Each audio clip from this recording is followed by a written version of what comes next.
Because most of the amino acids are represented by more than one codon, the genetic code is. अब देखो, जब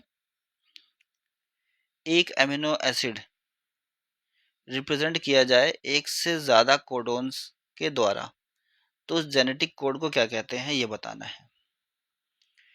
पहला option दे रखा है ओवरलैपिंग, तो कोडोन्स जो है कभी भी ओवरलैपिंग नहीं होते हैं, तो ये जो ओवरलैपिंग लिखा है ये गलत है। नेक्स्ट है वोबलिंग। वोबलिंग का मतलब होता है जैसे कि कोडोन्स होता है 3 न्यूक्लियोटाइड्स का बना होता है, ठीक है। जैसे मान लो कि यू यू यू है, जो हमारा क्या बनाता है फिनाइल एलिलिन, ठीक है। अब ये इसको बना रहा है फिनाइल एलिलिन। तो वोबलिंग का मतलब ये होता है कि यू यू तो लिखा हुआ है, एक लास्ट वाला जो यू है उसके जगह आ गया आपका मान लो सी, ठीक है। तो थोड़ा बहुत चीज़ें दिक्कत होने की वजह से भी ये जो है फिनाइल एलिलिन ही बनाए, तो इसको कहते हैं हम वोबलिंग, ठीक है। तो ये अमीनो एसिड्स को अफेक्ट नहीं करेगा, जो अमीनो एसिड आनी है वही आ जाएगी, फिनाइलएलनिन ही आ जाएगा। अगर हल्का फुल्का चेंज हो जाता है या यूरेसिल के अंदर ही हल्का फुल्का मॉडिफिकेशन हो जाए किसी ग्रुप का, तो भी फिनाइलएलनिन ही आकर के लगेगा, तो इसको कहते हैं हम वोबलिंग।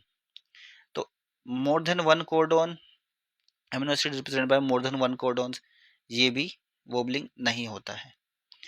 डीजेनरेट, डीजेनरेट का मतलब होता है कि मान लो जैसे कि कोडोन है, मल्टीपल कोडोन्स हैं और वो मल्टीपल कोडोन्स जो है सेम अमीनो एसिड को कोड कर रहे हैं, तो उसको कहते हैं डीजेनरेट।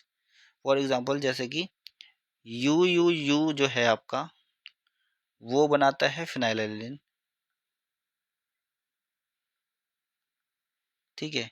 और एक और कोडोन है इसका यू यू सी, ये भी सेम यही बनाता है। तो मैं कहने का मतलब है कि कोडोन्स बहुत सारे हो सकते हैं, कोई एक कोडोन, कोडोन वन नाम देख सकते हैं, जैसे कोडोन है कोई एक है, कोई फिर दूसरा कोडोन है कोई, फिर तीसरा कोडोन है कोई, फिर चौथा कोडोन है कोई, फिर पांचवा कोडोन है। अब मान लो कि सारे के सारे कोडोन जो है सेम अमीनो एसिड बना रहे हैं, ठीक है, तो इसको हम कहते हैं डीजेनरेट, ठीक है, डीजेनरेसी कहते हैं इसको, डीजेनरेट कहना सही होगा इस क्वेश्चन का आंसर। जनरेट तो कुछ होता नहीं है, ठीक है, ये यहाँ पे लिखा गलत है।